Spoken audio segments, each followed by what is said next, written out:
আমরা আজকে কি করছি? আজকে ফুল গাছ লাগাচ্ছি। এই দেখো বন্ধুরা,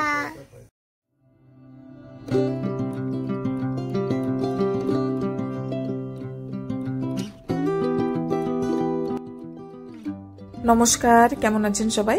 আশা করি সবাই খুব ভালো আছেন। আমরাও সকলে খুব ভালো আছি। বিজি উইথ অর্পিতার আর একটা নতুন ব্লগে সকলকে অনেক অনেক স্বাগত জানাই। সেই যে সেদিনের ভিডিওতে দেখালাম না যে চারা গাছগুলো কিনে এনেছি, আজকে সেগুলোই লাগাবো।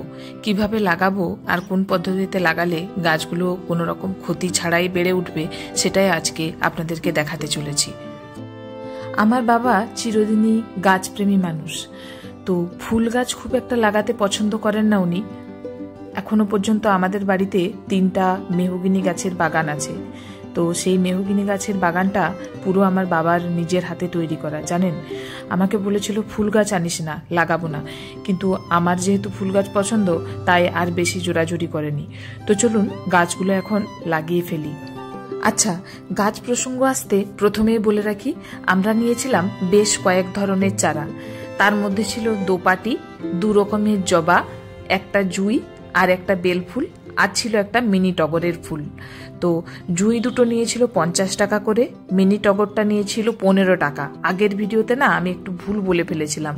আর দোপাটিগুলো ছিল 5 টাকা করে পিস, আর জবা ফুলের গাছগুলো নিয়েছিল 85 টাকা করে। তো টোটাল প্রায় ওই 300 মতো টাকার চারার বাজার আমরা করেছিলাম। তো যাই হোক, আবার দোপাটি কিছু ফুলের গাছ একটা না দুটো ছিল, ওরা ফ্রি দিয়েছিল। আমার চারা বাজার করা দেখে আমার একজন কলিগ বলেছে ওইখানেই চারা কিনতে যাবে।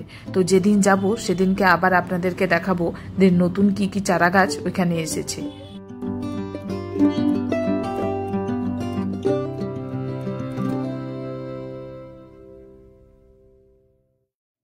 ওই যে আগের ভিডিওতে বলেছিলাম না যে যেখান থেকে আমরা গাছ নিয়েছি সেখানে একজন বয়স্ক করে মানুষ ওই নার্সারিটার পর্যবেক্ষণ করেন। উনি আমাদেরকে সমস্ত প্রসেসটা বলে দিয়েছিল। জানেন, উনি বলেছিলেন যে জায়গাতে আমরা গাছগুলো লাগাবো সেখানটা আগের থেকে একটুখানি গোবর সার দিয়ে উর্বর করে রাখতে। তো আমরা যে জায়গাটাতে লাগাচ্ছি সেই জায়গাটায় অলরেডি আগের থেকে বিভিন্ন ধরনের সবজির চাষ করার জন্য গোবর সার দেওয়াই আছে।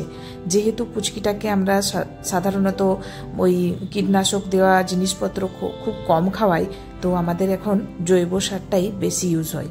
সেই উপলক্ষে এই জায়গাটা ছিল গাছ লাগানোর জন্য একদম উপযুক্ত। তাই এই জায়গাতেই আমরা ঠিক করলাম সব গাছগুলো লাগাবো। তো প্রথমে লাগাচ্ছিলাম দোপাটে গাছগুলো, কারণ দোপাটে গাছগুলো একটু সামনের দিক করে লাগাবো।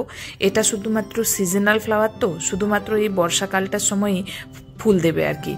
তো বিভিন্ন জায়গাতে দোপাটি গাছগুলো লাগাচ্ছিলাম চারিদিকে ছড়িয়ে, যাতে ফুল ফুটলে না সুন্দর দেখায় জায়গাটা। যদি ফুল ফোটাতে পারি গাছগুলোতে অবশ্যই আপনাদের সাথে শেয়ার করব। আচ্ছা, গাছ লাগাতে লাগাতে আর একটা জিনিস লক্ষ্য করেছেন যে এখানে কত ধরনের সবজি গাছও লাগানো আছে। এটা আমার বাবার খুব শখের একটা জায়গা। তাই যখন আপনাদেরকে দেখিয়েছিলাম যে গাছগুলো ছোট ছোট ছিল সবজির চারাগুলো, তখন আমি দেখিয়েছিলাম। আজ দেখুন সেই গাছগুলোতে ফুল আর ফলে ভর্তি। পাশেই যেখানটায় গর্ত করছে সেই জায়গার পাশেই দেখুন একটা লঙ্কা গাছ আছে, সেটা ফুলে পুরো ভর্তি হয়ে গেছে। টমেটো গাছগুলোতে তো প্রচুর ছোট ছোট টমেটো ধরেছে। আর সেই বেড়ার সেই পাশটাতে আছে বিনসের গাছগুলো, পুরো গাছগুলো ফলে ভর্তি হয়ে গেছে একদম। তো চলুন গাছগুলো আমরা এখন লাগিয়ে নিই।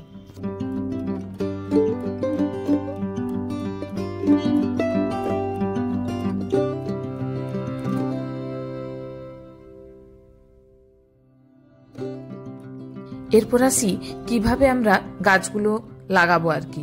তো যে জায়গাটাতে আমরা লাগাচ্ছি সেই জায়গাটাতে দেখতে পাচ্ছেন যে কোদালি দিয়ে আগে জায়গাটার মাটিগুলো একটু নরম করে নিতে হবে, যাতে করে গাছের মূলটা যে জায়গায় বসাচ্ছি সেই জায়গাটা একদম চাপা না হয়ে থাকে।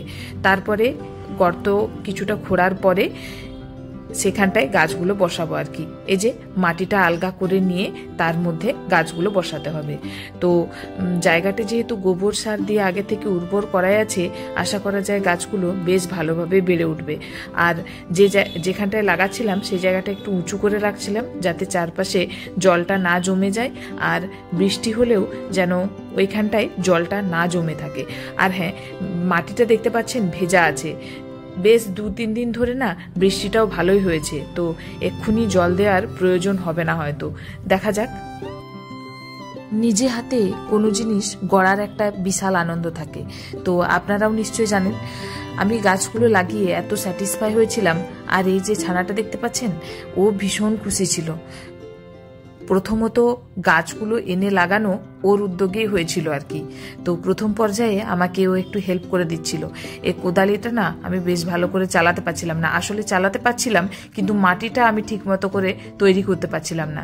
তো ওকে বললাম যে একটু কোদালিটা চালিয়ে হেল্প করে দিতে। আর এদিকে ছানাটা দেখতে পাচ্ছেন দাঁড়িয়ে দাঁড়িয়ে বদমাইশি করছে, আর আমি গাছগুলো এদিকে লাগাচ্ছিলাম।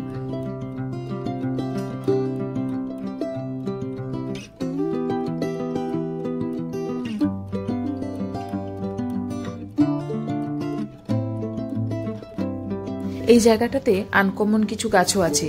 তো পাশেই যে একটা ন্যাড়া মতো গাছ দেখতে পাচ্ছেন, এটার ওপরের দিকটা দেখলে বুঝতে পারবেন যে ওটা একটা তেজপাতা গাছ। এই তেজপাতা গাছটা বেশ কয়েক বছর হলো লাগানো হয়েছে। আর মনে পড়ে যখন প্রথম গাছটা লাগানো হয়েছিল, একদম ন্যাত পেতে নড়বড়ে একটা গাছ ছিল, সেটাকে এত পরিমাণে যত্ন করে বড় করা হয়েছে। আর লাস্টের দিকে আপনাদেরকে দেখাবো যে সাদা চন্দনের একটা গাছ আছে।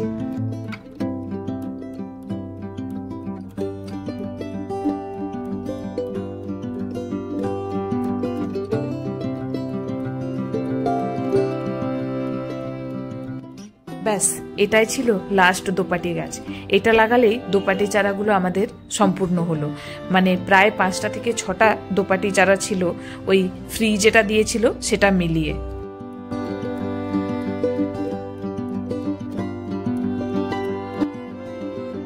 এখন লাগাবো এই মিনি টগরের গাছটা। আগের দিনে এই গাছটার দামটা একটু ভুল বলে দিয়েছিলাম, তো সবার কাছে সরি চেয়ে নিচ্ছি। এই মিনি টগরটাই দাম নিয়েছে মাত্র 15 টাকা। জানেন, গাছটা এত সুন্দর লাগলো, আর শেকড়টা নিশ্চয়ই দেখতে পাচ্ছেন অনেক দিনের পোটিং করা চারা হবে, পুরো কাগজটা জুড়ে শেকড় হয়েছে। তো মিনি টগরটা এই সামনেটাই লাগাবো। এটা বেশ একটা মানে পুরো অনেকটা জায়গা জুড়ে গাছটা হয়, বেশি বড় হয় না, নিচেই হয় আর কি। তো এই গেটটার সামনেই এটা লাগাবো ভাবলাম। আরেকটা জিনিস লক্ষ্য করেছেন যে একজন কিন্তু টায়ার্ড হয়ে কোদালিটা ছেড়ে দিয়েছে, আর কোদালি এখন চলে গেছে বাবার হাতে। বাবা আর থাকতে না পেরে চলে এলো আর গাছগুলো লাগাতে একটু হেল্প করছিল। আসলে বাবা প্রচণ্ড গাছপ্রেমী মানুষ। তো এখন যে গাছটা লাগানো হবে সেটা হচ্ছে বেলি ফুলের গাছ। এই গাছগুলো হয় না, প্রচণ্ড সুন্দর গন্ধ হয়, ওই একটা গাছ লাগাচ্ছি আর কি। ঘরের সামনে থাকলে ঘর ফুলের গন্ধে চারপাশটা মোমো করবে। দেখা যাক কত দূর কি হয়। অবশ্যই যখন খুব ফুল ফুটবে তখন আপনাদের সাথে শেয়ার করব। আর গাছটা একটা সেই ছোট্ট চট ব্যাগের মধ্যে ছিল, সেটা বের করতে পারছিলাম না, বাবা বের করে লাগালো। আর এখন যেটা দেখছেন এটা জুঁই ফুলের গাছটা। বাবা বলল এটা নাকি প্রচণ্ড ঝোড় হয় গাছটা। তো আমি বলছিলাম যদি ঝোড় হয় তুমি কেটে কেটে পরিষ্কার করবে।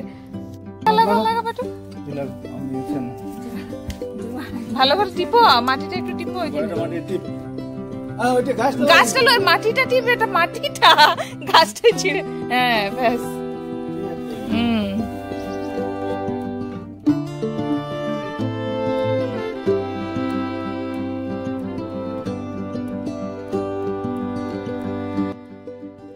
এই ছানাটার সব থেকে বেশি যদি পছন্দ হয়ে থাকে তাহলে এই হলুদ কালারের জবা ফুলটা।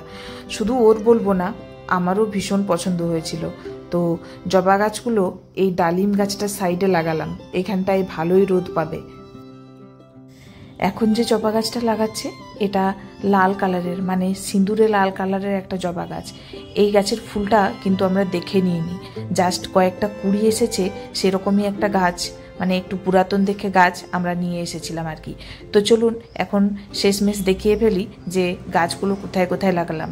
দুটো জবা গাছই আমরা খুব কাছাকাছি লাগিয়েছি, আর তার পাশে দেখতে পাচ্ছেন যে দোপাটি গাছগুলো, আর দোপাটি গাছের এই পাশে লাগিয়েছিলাম জুঁই ফুলের গাছটা আর বেল ফুলের গাছটা, আর একদম দরজার সামনে লাগিয়েছি মিনি টগরটা। তো কমপ্লিট। এই যে দেখুন আজকের প্রধান অতিথি, সেই যে তখন বললাম না যে চন্দন গাছটা দেখাবো, যেখানটায় দোপাটি গাছগুলো লাগিয়েছি মানে তুলসী মঞ্চটার কাছেই আছে একটা শ্বেত চন্দনের গাছ, আর চন্দন গাছে কে বাসা বেঁধেছে একটু দেখুন।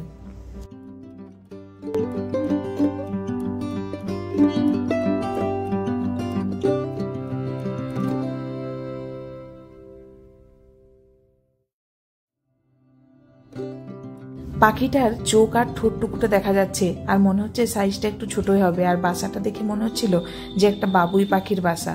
তো মনে হচ্ছে বাবুই পাখির বাসা। আপনারাও কমেন্ট করে জানাবেন যে এটা কিসের বাসা হতে পারে। গাছের উপরে বাবা বলল বেশ কয়েকদিন যাবৎ এই ছানাটা হয়েছে। তো এটাই তো আমাদের বাস্তুতন্ত্রের নিয়ম।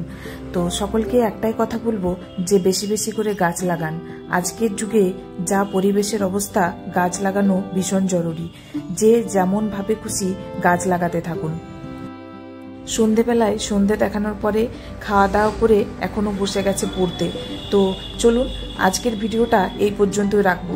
এই ভিডিওটাতে যদি কোনো পজিটিভ মেসেজ পেয়ে থাকেন অবশ্যই একটা লাইক করবেন, একটা কমেন্ট করবেন, আর চ্যানেলে নতুন হলে অবশ্যই সাবস্ক্রাইব করতে ভুলবেন না।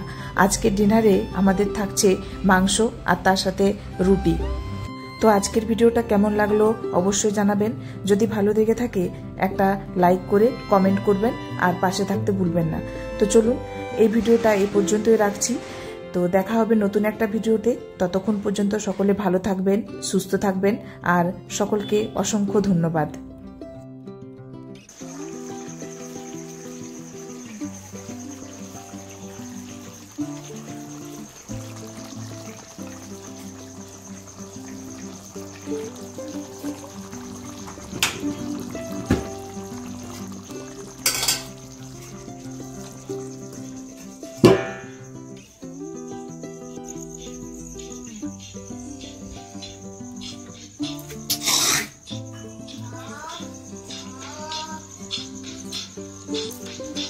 साले अंग्रेजी